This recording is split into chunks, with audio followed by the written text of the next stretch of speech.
Welcome back to the class. Partnership का दूसरा chapter चल रहा है, नए साझेदार का प्रवेश, और एक्सरसाइज का छठा क्वेश्चन। देखो, एक फर्म में राजेश और महेश दो साझेदार हैं। 5-3 के लाभानी विभाजन अनुपात है उनका। राम को 1/4 भाग देकर फर्म में साझेदार बनाया है, जिससे राम ने राजेश व महेश से बराबर बराबर अनुपात में प्राप्त किया है।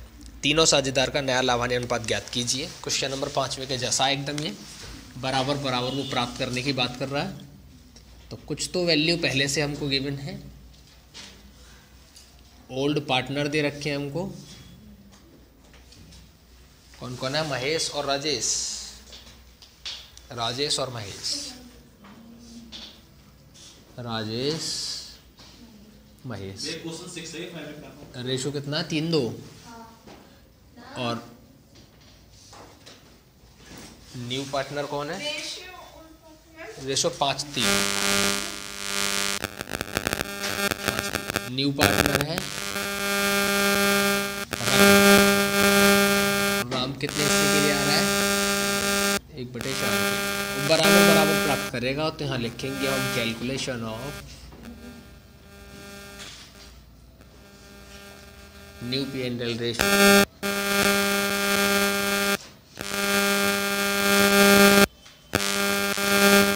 सबसे पहला काम हमारा क्या है? हाफ या 1/2, क्योंकि दो पार्टनर पुराने हैं। अगर 3 होते तो 1/3। पार्ट ऑफ राम, राम का कितना करेंगे? 1/2 कैसे गुणा करके 1/8 फ्रॉम, एक बार तो जाएगा कितने से? फ्रॉम राज से कितना? 1/8। और एक बार फ्रॉम महेश से कितना? 1/8। फ्रॉम लिखा है तो माइनस करना पड़ेगा दोनों के यहाँ से। तो यहाँ पे लिखेंगे राज का कितना है? प्रॉफिट एंड लॉस रेशियो पहला है 5/8, ये वाला 5 और 3 8, 5/8 माइनस 1/8 माइनस करेंगे इसमें से। दूसरा है महेश का profit and loss ratio 3/8 minus का 1/8। अब एक राम का लिखना पड़ेगा हमको।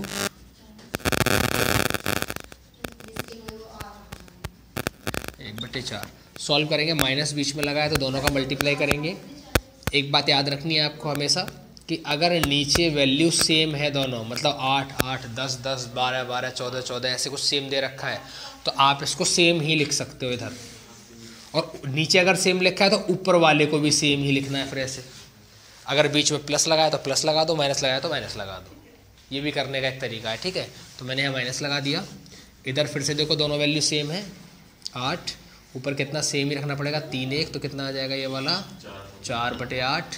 ये वाला कितना आ जाएगा? 2/8। इसको 8 बनाना पड़ेगा तो कैसे बनाएंगे? मल्टीप्लाई 2 इधर करेंगे तो मल्टीप्लाई 2 इधर करना पड़ेगा। कितना आएगा? 2/8।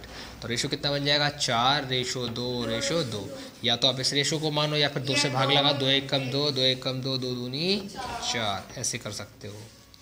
इस बात को एक बार और समझ लो। ये जो बात है कितना लिखा है? 5/8 माइनस 1/8। इधर लिखा है 3/8 माइनस 1/8। अगले वाले का 1/4। मैंने अभी सेम करके कराया, आप पहले के तरीके से कर सकते हैं। 8 2 64, 8 5 40, 8 1 8। दूसरे को सॉल्व करेंगे। 8 2 64, 8 3 24, 8 1 8। ये आएगा 32/64, ये आएगा 16/64। और इसको 64 बनाना पड़ेगा। तो इसको 64 बनाने के लिए क्या करना है? हमें 4 का मल्टीप्लाई करना है किसी एक वैल्यू में। तो उसको कैसे चेक करेंगे? 64 में भाग ला के देख लो 4 का। तो 4 1 4, कितने बचे? 2। कॉपी करेंगे 4, तो 4 6 24। तो कितनी बार करेंगे? 16 बार इधर और 16 बार इधर। तो कितना आएगा? 16/64। तो इसका कितना हो जाएगा? 32, 16 और 16। या तो ये आंसर मानोगे या फिर 16 1 16, 16 1 16, 16 दूनी 32, तब भी उतना ही आंसर आएगा। बता के समझ में कर लो।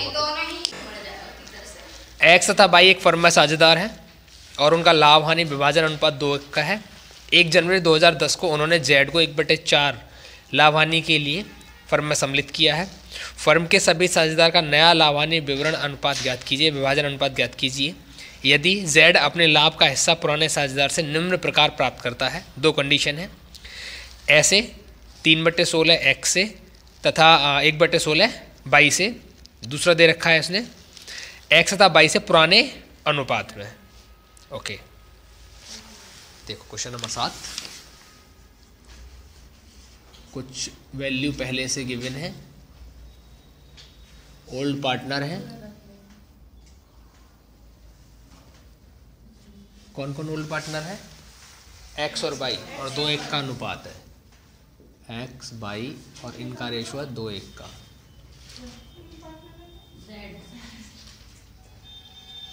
न्यू पार्टनर है Z और कितने के लिए आ रहा है, 1/4 के लिए आ रहा है। ओके, अब आगे उसने बोला है कि फर्म के सभी साझेदार का नया लाभान्य विभाजन अनुपात ज्ञात करना है आपको। यदि Z अपने लाभ का हिस्सा पुराने साझेदार से निम्न प्रकार प्राप्त करता है, 3/16 X से और 1/16 Y से।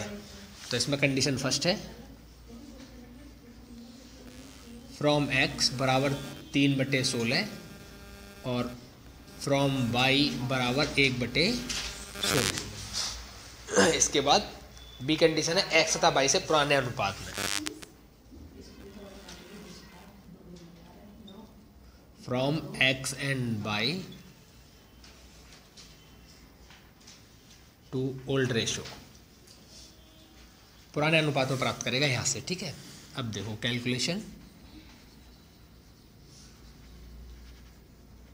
ऑफ न्यू P&L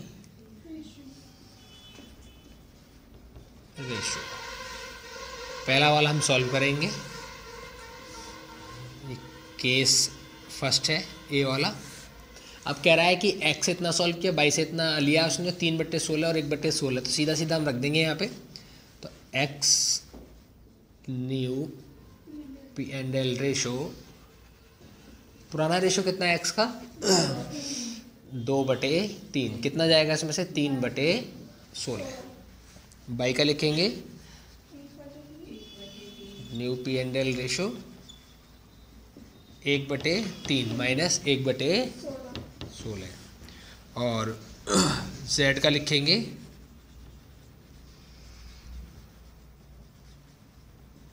कितने के लिए आ रहा है, 1/4 के लिए।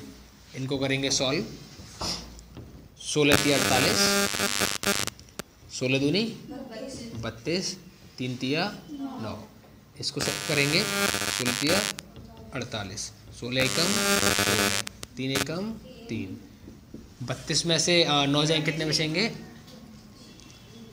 23 और बटे 48। इसको सॉल्व करेंगे, 16 में से 3 जाएंगे तो 13 बटे 48। इसको सॉल्व करेंगे, इसको 48 बनाना है हमको, तो मल्टीप्लाई करनी पड़ेगी इसमें। तो कितने से मल्टीप्लाई, 12 से इधर और 12 से इधर, कितना आएगा, 12/48। आंसर हो जाएगा इसका 23, 13 और 12। चेक करो पहला आंसर। अब दूसरा सॉल्व करने की बात की उसने, बी पार्ट सॉल्व करेंगे एक बार।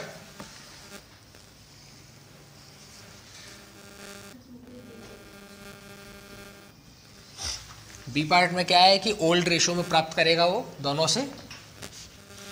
तो इसको करो, total profit of the firm,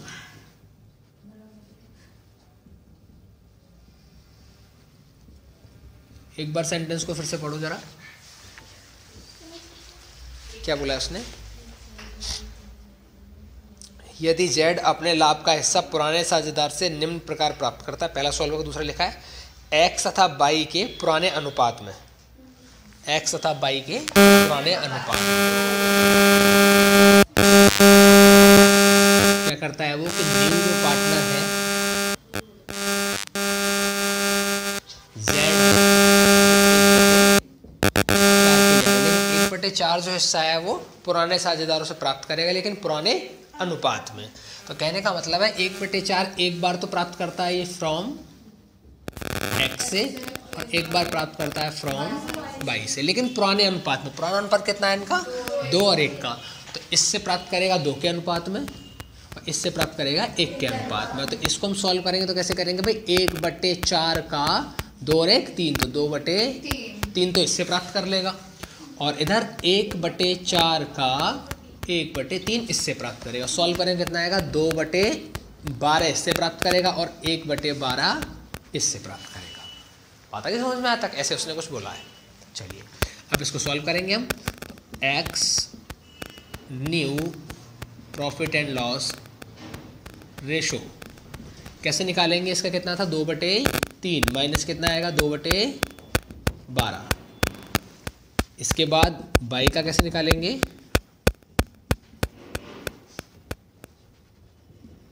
एक बटे 3 माइनस 1/12।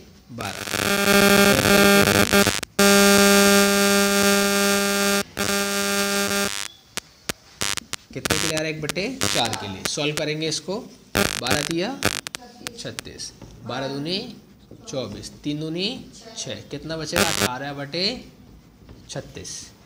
इसको सॉल्व करेंगे, 12 तिया 36, 12 एकम 12, 3 एकम 3, कितना बचेगा 9/36। इसको 36 बनाना पड़ेगा तो कितने का मल्टीप्लाई, 9 का मल्टीप्लाई, 9 चौक 36, 9 एकम 9, तो कितना बचा 18, 9 9, या तो इसको इतना छोड़ो या 9 एकम 9, 9 एकम 9, 9 दूनी 18, इसे इतना सॉल्व कर लो। समझ गए बात। अब एक बात इंपॉर्टेंट यहाँ समझो कि इस क्वेश्चन में जो है पहले वाले पार्ट में बोला था फ्रॉम एक्स फ्रॉम वाई, है ना, लेकिन इससे ऊपर जो एक लाइन बोली, उसने लाइन क्या बोली थी, इधर z अपने लाभ का हिस्सा है ना, इसका मतलब जो उसका लाभ है उसका 3/16 1 से और उसका 1/16 1 से। तो मैंने 3/16 1/4 का नहीं किया, 1/16 1/4 का नहीं किया, जैसे यहाँ पे किया हुआ है 1/4 का 2/3, 1/4 का 1/3, क्योंकि यहाँ तो बोला था उसने कि पुराने अनुपात में, तो मैंने पहले पुराने अनुपात में इनको बांटा, किससे कितना लेगा, लेकिन यहाँ नहीं बांटा। क्यों नहीं बांटा, उसका एक रीज़न ये है कि आपको जब भी ऐसा क्वेश्चन आए तो चेक क्या करना है आपको कि इन दोनों वैल्यू को रफली जोड़ के देखने का। 16 16 नीचे 16 आएगा, 3 और 1 4, ऊपर 4 आएगा, तो कितना आएगा रियल में आंसर 4/16। तो 4 एकम 4, 4 चौके 16। अगर एक कट पिट के नए वाले साझेदार के बराबर बन जाए तो फिर आपको गुणा करने की जरूरत नहीं है। कट के अगर नए साझेदार के बराबर बन जाए तो गुणा नहीं करना है, सीधा लेस कर देना, ऐसे मैंने कर दिया। लेकिन वहाँ पे नहीं बन रहा था, यहाँ पे हमको बनानी पड़ी ऐसी वैल्यू जो कट पिट के 1/4 के बराबर बने। अगर मैं सीधा इसको 1/4 1/4 रखता या 2/3 1/3 रखता तो कभी भी 1/4 के बराबर नहीं बन पाता ये। लेकिन ये जो वैल्यू ये दोनों जुड़ के 1/4 के बराबर बनेंगे, तो 12 को 12 12 ही रहेगा ये, और 2 और 1 3, तो 3 एकम 3, 3 चौके 12 बन गया ना। तो इस वैल्यू को घटाना है हमको, तो वही मैंने घटाया इधर आके। एग्जाम में ये बात ध्यान रखनी है तुमको। क्लियर है बात एकदम, कर लो कॉपी। नंबर 8 देखो, आर और पी एक फर्म में साझेदार है, उनका लाभ हानि विभाजन अनुपात 3:2 है। उन्होंने एस को 1/5 भाग के लिए फर्म में सम्मिलित किया है। फर्म के सभी साझेदार का नया लाभ हानि विभाजन अनुपात ज्ञात कीजिए यदि एस अपने लाभ का संपूर्ण हिस्सा आर से प्राप्त करता है। गिवन वैल्यू है कुछ, ओल्ड पार्टनर दिए हैं, कितने कौन कौन है, आरपी 3:2, न्यू पार्टनर है एस 1/5 के लिए। कंडीशन ये है कि सारा का सारा हिस्सा किससे प्राप्त करेगा, वो आर से। तो calculation of new P&L ratio,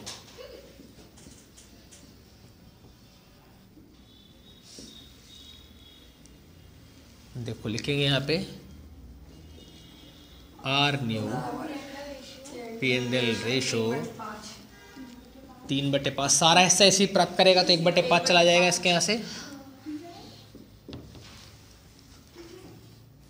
are का हाँ, और इसके बाद में पी का न्यू P&L रेशो, इससे कुछ भी प्राप्त नहीं करेगा 0, और एस का न्यू P&L रेशो 1/5। सॉल्व करेंगे इसको, 5 पंजे 25, 5 तिया 15, 5 एकम 5, 10/25, 25। इसको सॉल्व करेंगे 2/5 और 1/5 है ही। इसको 25 बनाना पड़ेगा, इसको 25 बनाना पड़ेगा। इसको 25 बनाने के लिए 5 का मल्टीप्लाई इधर और 5 का इधर, तो कितना हो जाएगा 10/25। इसको 25 बनाना पड़ेगा तो 5 का मल्टीप्लाई इधर और 5 का इधर, तो कितना आएगा 5/25। कितना आंसर है 10, 10, 5 या 5 एकम 5, 5 दूनी 10, 5 दूनी 10। क्लियर है बात? करो कॉपी।